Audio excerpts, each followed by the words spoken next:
You're wasting hundreds of hours doing 1,000 flashcards and still not getting the grades you want, and it's mainly because you don't know how to use flashcards. There is two main problems when it comes to using flashcards. The first one being the ratio of learning, which is 1-to-1. Most people use flashcards in terms to memorize, meanings or a fact from a particular event or dates.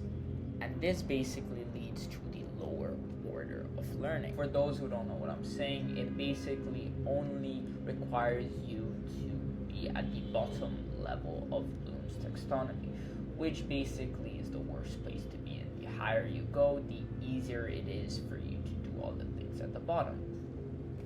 Because a lot of people, they decide to put things into Anki without even understanding it, which leads to the 1-to-1 ratio being extremely horrible and them having 2,000 flashcards to do every single day.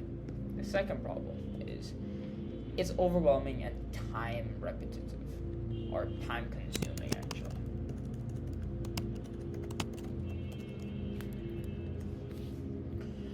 Because it is overwhelming for you to have thousands of flashcards because all of your flashcards are at the bottom tier of learning in Bloom's taxonomy, and you are learning at a very low level, and it's overwhelming and massively time consuming. Now, what should you do to solve these two main problems with flashcards? Firstly, combine cards together. What I personally recommend everybody to do is you do your flashcards normally, which have the 1:1 ratio, and you're just like memorizing definitions and whatnot.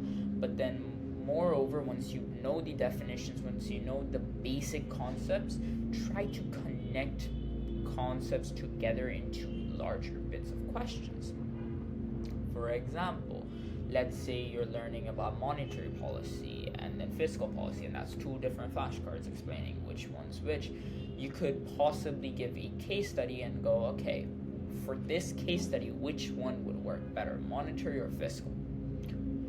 And personally, for me, the best way to combine cards is to do past papers, because if you do past papers, most of your past papers, they're going to involve you to have multiple topics and multiple bits of information that you need to basically apply, analyze, and evaluate.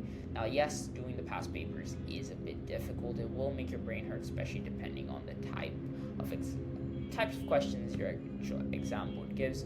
But trust me, you will have so much less flashcards, and you won't have to be extremely overwhelmed and spend 2 hours a day just doing flashcards. The second thing is stop with the rote memorization. Stop with not understanding something and then directly putting it into a flashcard. Because if you understand something, then you can start thinking about applying the information. Once you apply the information, then you can analyze it and evaluate it, etc. Basically, once you just stop thinking of every single fact to be an isolated thing, and maybe you start doing mind maps, it'll much more help you analyze and evaluate content, leading you to get better grades. If you want free resources and coaching, free Discord down below. Bye-bye.